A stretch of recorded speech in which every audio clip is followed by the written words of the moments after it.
Bonjour, un sujet un peu original, mais je pense que vous vous y retrouverez dedans. Et si, pour aborder une situation agréable ou désagréable, nous laissions de côté un peu notre raison? Combien de fois nous passons notre temps à réagir face à une situation en essayant en fait de chercher une réponse de suite, un résultat qui nous permettrait de nous retrouver confortables ou de retrouver notre confiance ou finalement de retrouver ce que nous avons perdu, ce que quelqu'un nous a pris ou que nous avons laissé de côté ou que nous n'avons pas pu résoudre. Oui, voilà, je vais vous parler encore des émotions. Et si, par exemple, nous pouvions, lorsque nous faisons face à une situation qui nous dérange, nous pouvions laisser de côté notre raison, en tous les cas pour le début, pour faire attention à ce qui se passe dans notre corps. Vous avez bien compris?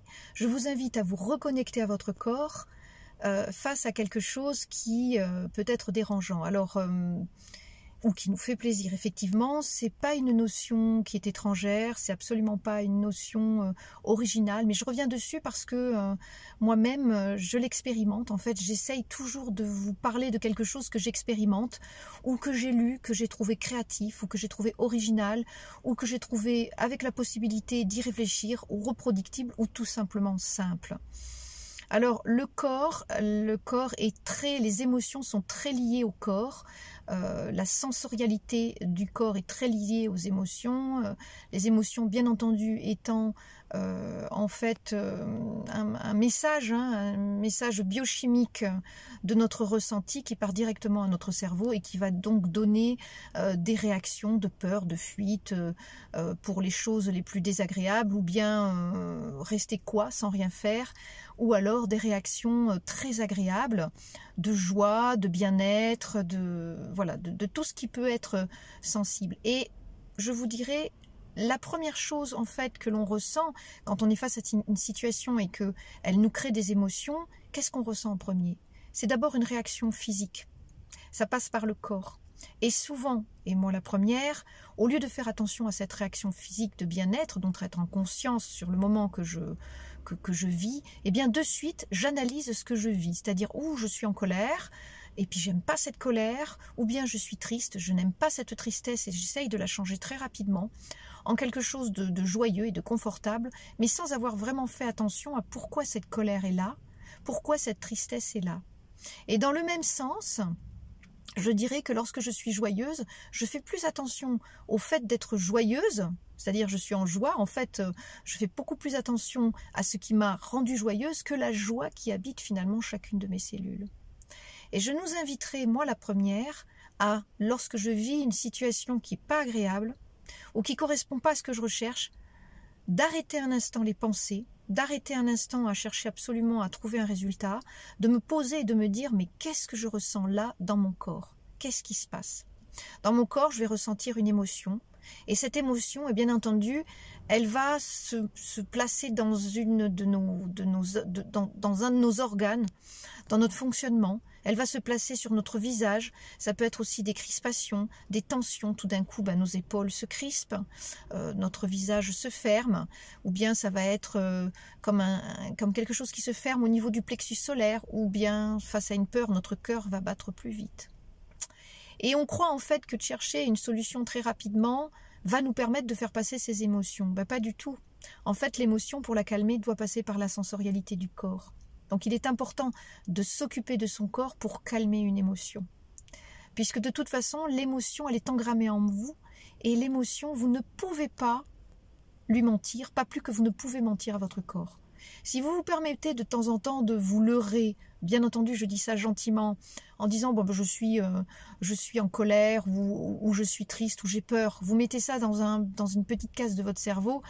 En tous les cas, votre corps, il ne vous mentira pas, parce que votre émotion sera bien incrustée matériellement dans votre corps, dans chaque cellule de votre corps, et puis dans votre expression.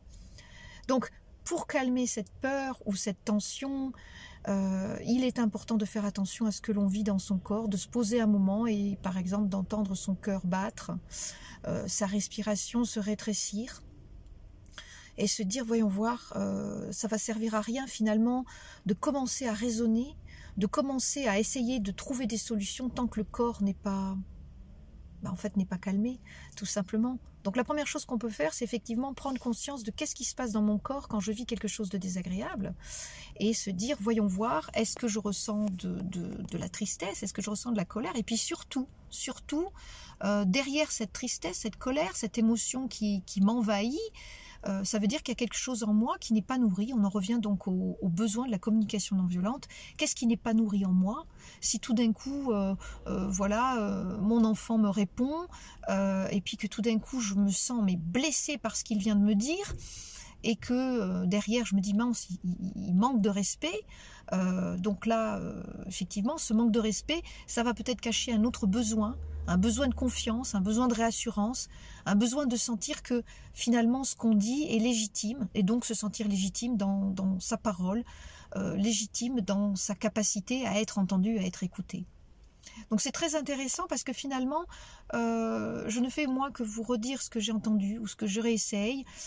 Une situation, chercher absolument à trouver des résultats de suite. Bien sûr, quand c'est quelque chose qui est urgent. Une voiture vous arrive dessus, vous n'allez pas commencer à vous demander qu'est-ce qui se passe dans votre corps.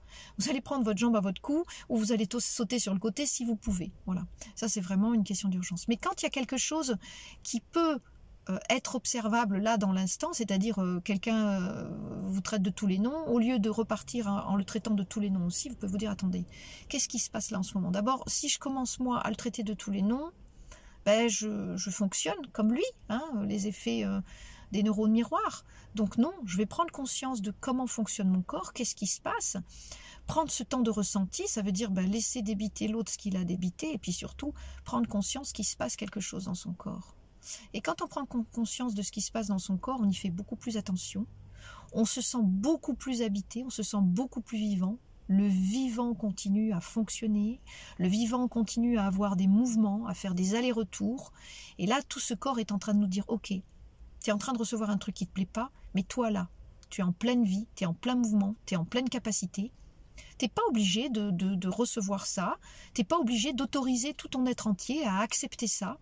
D'abord, j'accepte juste de ressentir le vivant en moi, pour ensuite récupérer des forces, et pour avoir donc le raisonnement, le discernement nécessaire, pour pouvoir dire quelque chose, pour pouvoir répondre, mais d'une manière raisonnable. Alors raisonnable ne veut pas dire automatiquement dire des choses douces, mais quelque chose plutôt qui a du discernement, c'est-à-dire une réponse juste à un stimulus extérieur. Tant que vous êtes dans l'émotionnel, ça sera difficile de pouvoir faire un raisonnement, un discernement qui soit juste face à une situation. Donc je trouve ça très intéressant de reprendre contact avec son corps, et donc ça veut dire que si vous avez un enfant qui s'énerve devant vous ou qui vous répond, ça ne sert strictement à rien d'essayer de le raisonner, pour la simple et bonne raison qu'il va falloir revenir à son corps, lui proposer un espace où il a besoin de respirer, s'il a besoin de mouvement, s'il a besoin de temps juste pour détendre son corps, lui proposer des exercices, lui proposer de se détendre, et après de revenir vers lui demander ce qu'il ressent, parce qu'il y a aussi une notion d'écoute.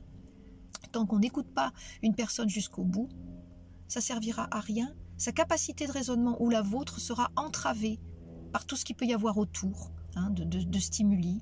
Donc le corps, il va commencer, lui, à fonctionner en premier. Et c'est pareil pour une joie.